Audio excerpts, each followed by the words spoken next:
It is a wet and messy day here in Raleigh, North Carolina, but Autopilot doesn't care. It makes the same pathfinding decisions in weather like this as it does in a bright sunny day. And that's what I wanted to show you. I'm on 2020.40.3, and it seems to have firmed up some amazing changes in pathfinding that I feel make Autopilot a smoother driver than even myself. Right here, perfect example. It is arrow straight. I'm feeling no micro corrections in the steering wheel at all. It used to be that you would always feel a little bit of a wiggle back and forth as Autopilot was trying to stay straight. Even as you look and you see the painted lines, they're not perfectly straight. One thing Autopilot isn't ready for is to drive through puddles like you're seeing here though. So I always take control to avoid hydroplaning and to be in control if the car actually does hydroplane. Hasn't happened yet with my Model 3. I haven't hydroplaned in a very, very long time, decades in fact. When we first got this Model 3 just over 2 years ago, Autopilot was actually only using 4 of the 8 external cameras to pathfind. And towards the end of that period, it had actually gotten very smooth on a highway like this. You wouldn't feel a lot of micro corrections. It would stay very straight in the center of the lane, and it would take slow, long sweeping curves like this one very well. It wouldn't ping pong back and forth. Well, when Tesla doubled the number of cameras that Autopilot was using for pathfinding, it also doubled the amount of data that it had to sort through. That was a step backwards on the smoothness that I had gotten used to, especially on a highway like this. It has taken well over a year to get that smoothness back. But what Autopilot seems to finally be doing now is what human drivers are actually taught to do. And that's not follow the lane lines you see right here, because they're gonna naturally wiggle back and forth. But look way out, the farthest you can see, and basically aim the car for that point, center of the lane, way out in front of you. And that helps to buffer those little micro corrections that you'd end up be doing if you were following like a little jag in the lane line on the left here that you see. Well, I wouldn't follow that, and Autopilot no longer follows that. It is super smooth. It is smooth like butter now. And it's not just on the highway. I've noticed this for the past couple updates on the highway, but with 2020.40.3, at least in my area, at least on the roads that I drive, that smoothness is now on local roads too. And that makes me very excited.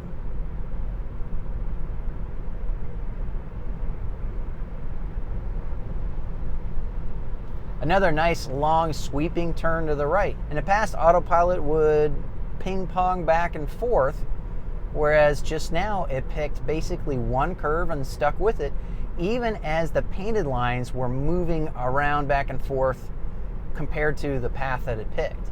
In fact, if you look at the human driver in front of me, they're ping-ponging back and forth between the lane lines more than Autopilot is.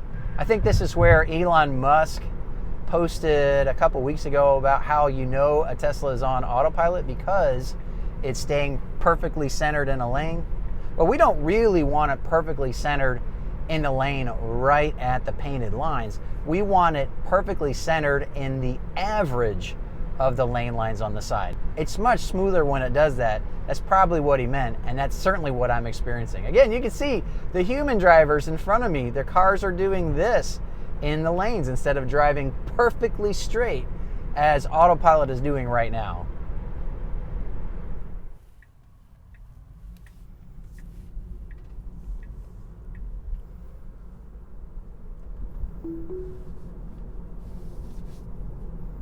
Stopped and got some groceries, and I'm going to use Navigate on Autopilot for part of the drive to see how that's turned out. There's not really any traffic for this to negotiate, but we'll see what it does regardless. Look at how it follows a path through this intersection without any micro corrections throughout it. It was very smooth. It was about as smooth as I could imagine a human driver doing it.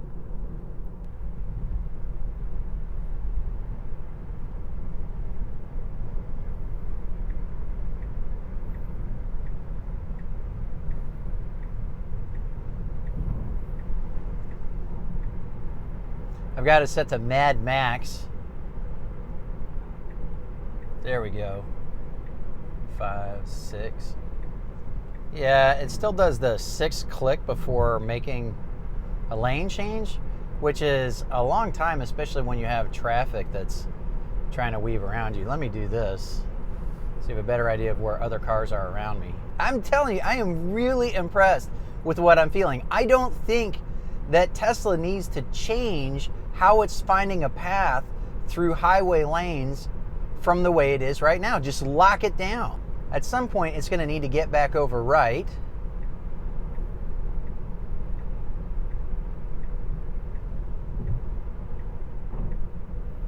And that was zero drama because there's no traffic around me. It also did it a lot earlier than it's been doing in the past, which I actually appreciate. I think that Navigate on Autopilot has changed into the exit lane a lot too late for my taste. But not with this time. Could be because there's no traffic. Hard to know. Let's see how it takes this exit. It used to burn off of this exit a little bit too fast for my taste, especially my wife. Yeah, it's slowing down okay.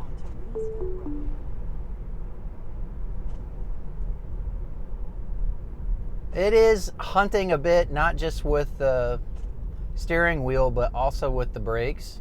And it's going much too slow, and I was blocking that car. Yeah, that was not cool. Whoa, oh my gosh. That was not smooth. What the heck? Still needs some work with the stops. Yeah, I was a little indecisive entering this intersection too.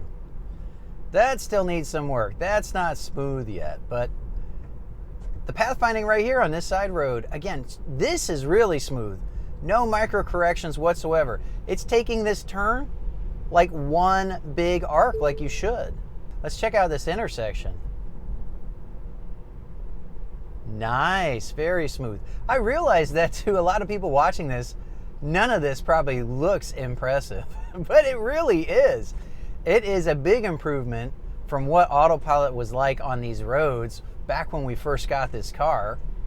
And it's actually an incremental improvement from what it's been even more recently. Oh yeah, these little slow turns even, much fewer micro corrections, just not even feeling them.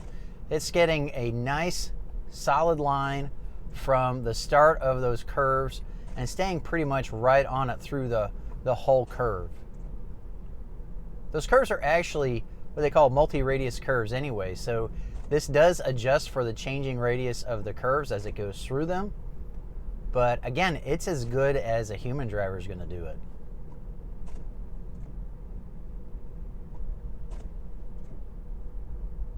A nice transition to this double lane. I'm going to move over to the right lane because that's what I want to be in anyway. But in the past, it wouldn't be able to decide which lane it wanted to go into.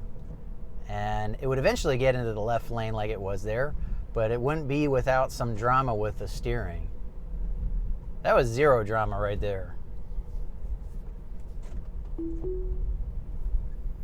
We're going to see how it handles this intersection. It used to be able to handle this intersection before there was intersection control.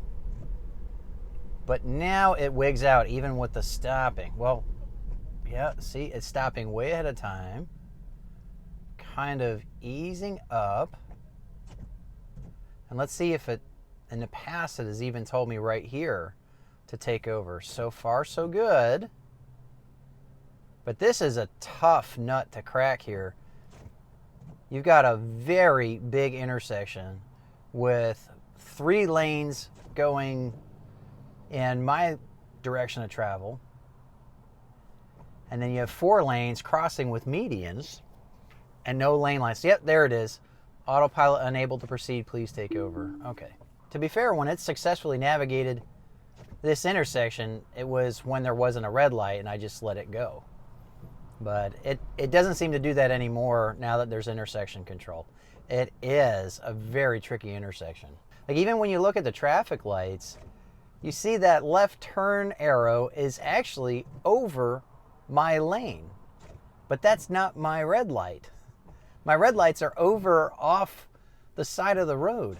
That confuses a lot of human drivers because you'll see that green light goes and even Autopilot's like, yeah, go ahead. And it's like, no, that's not my green light. The opposite direction of traffic also has green arrow. Now my light will turn green.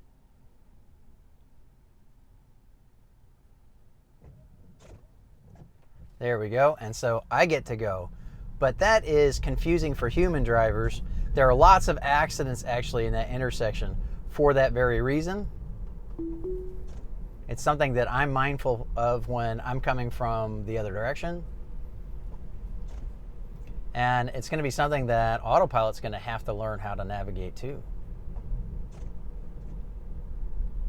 Here we got a narrow lane that widens on the right, but there's no reason to pull over to that side of the lane, and it doesn't.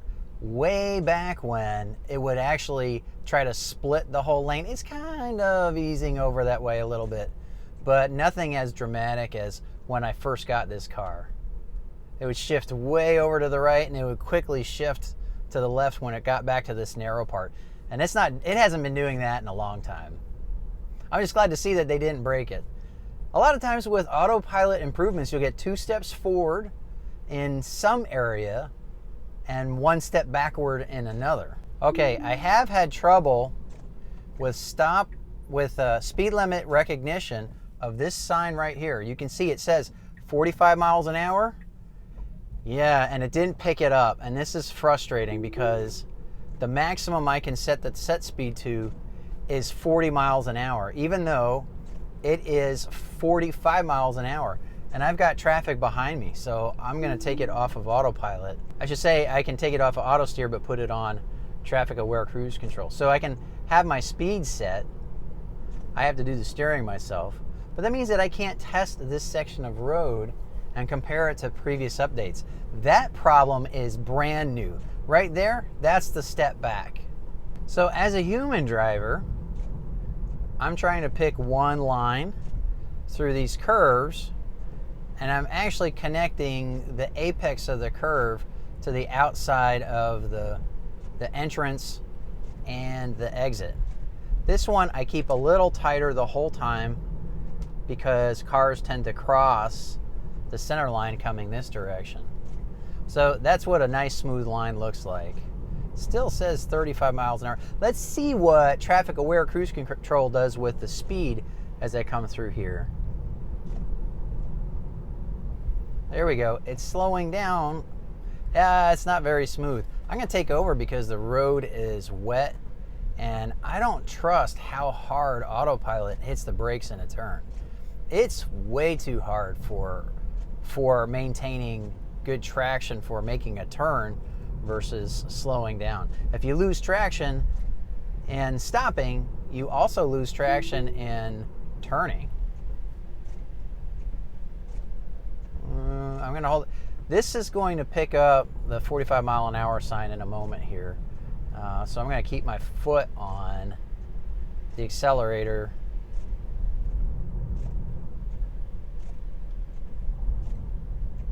Until it does. Come on.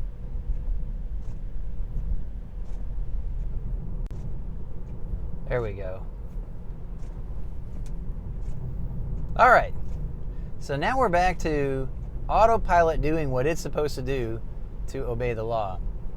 And once again, it's showing that it's really good at picking a very smooth line through this long sweeping curve. No more ping-ponging. This is fantastic.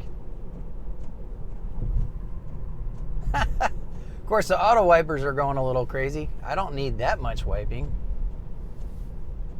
There we go. That's a little better.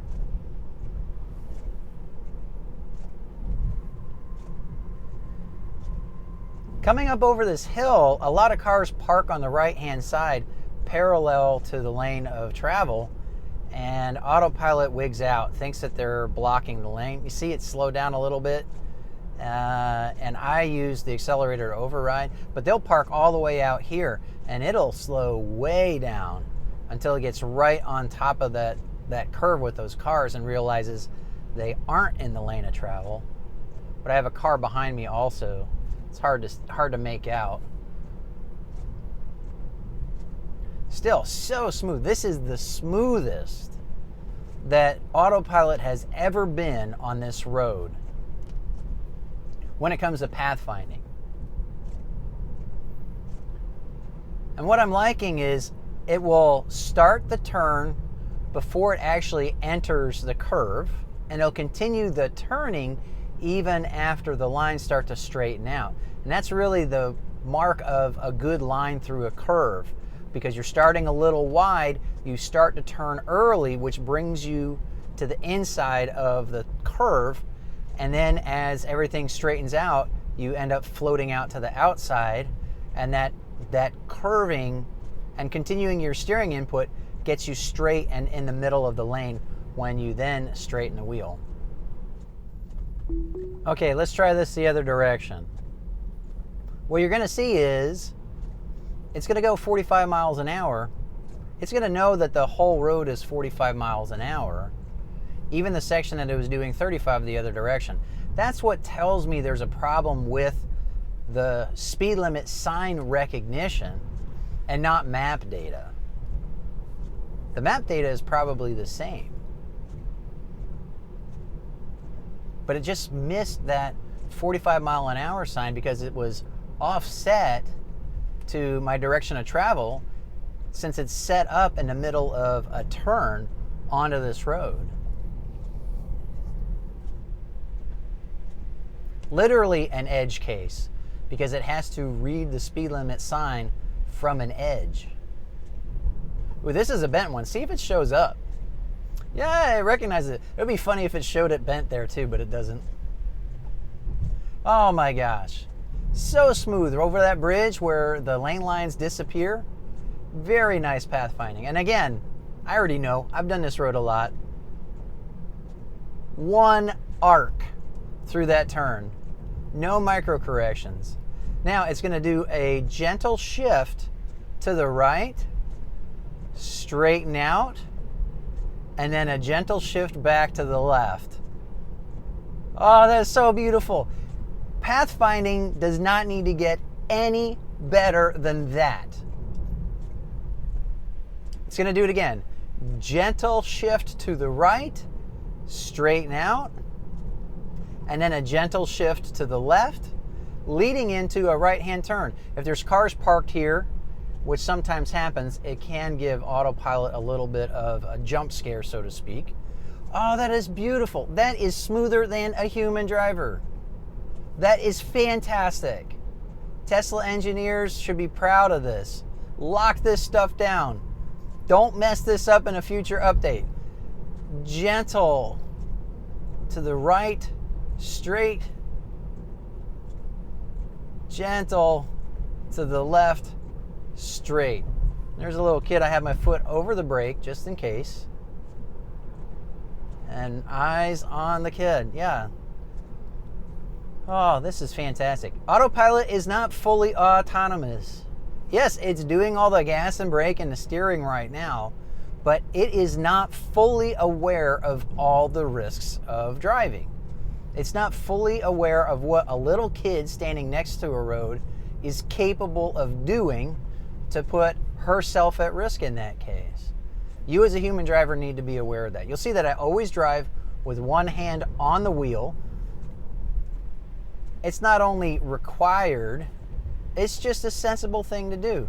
All right, so we're coming up on these sweeping curves again, and it's a little slick. So if Autopilot doesn't slow down enough, I will take over.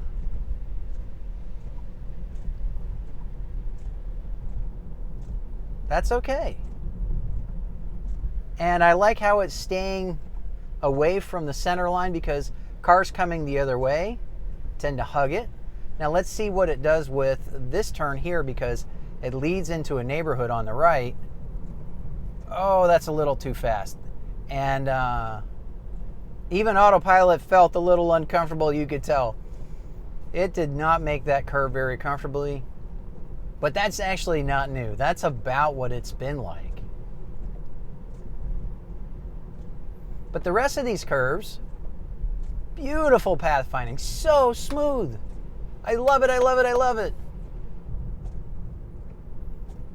It still kind of hugs the center line on that curve. It's been doing that ever since it was capable of handling that curve. When I first got this car, it couldn't even handle that curve. It would actually cross the yellow line. Now, it wouldn't cancel Autopilot, but it would not legally, would not lawfully take that curve because it would cross the center line. So nice, so smooth.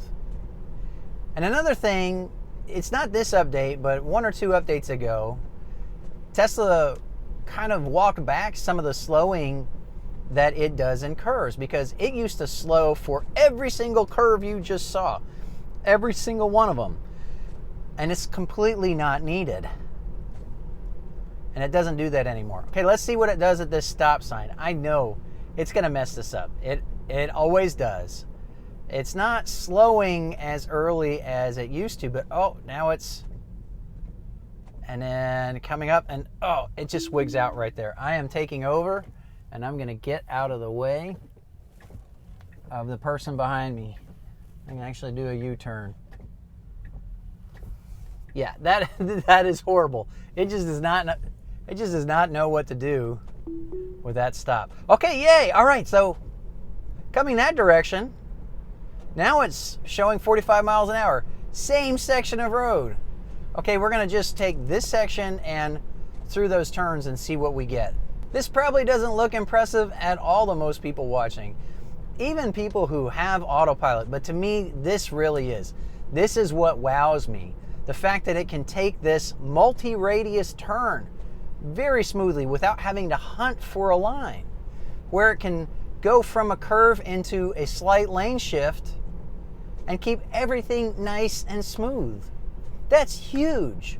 That's going to be so important for fully autonomous driving, because you can't have the system making people car sick, which is really previous iterations of Autopilot absolutely would aggravate motion sickness for people. Again, beautiful. It didn't slow down in that turn. It didn't need to.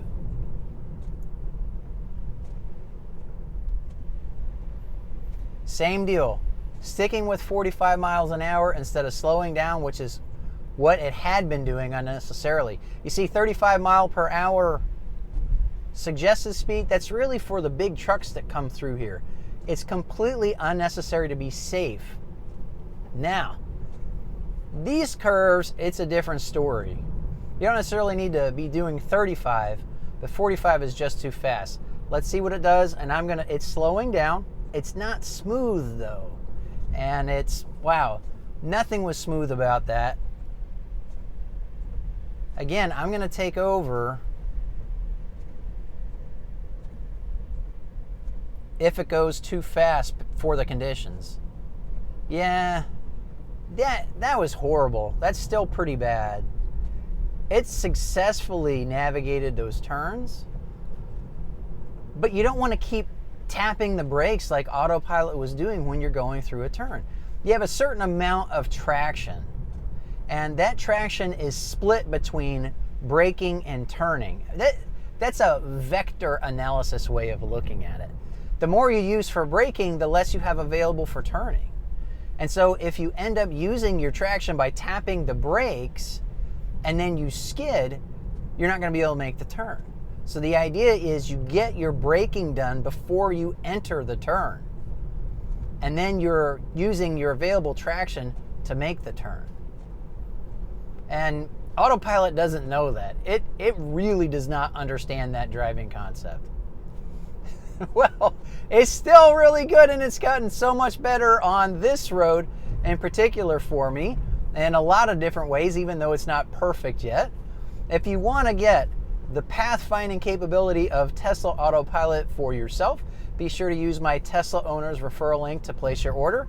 You'll get free supercharging if you do. You can see the link somewhere around here. Full details on the Tesla Owners Referral Program can be found at the link itself. Be sure to subscribe so you see my next videos on software updates from Tesla. I really appreciate you watching the Tech Attack, and I hope to see you next time.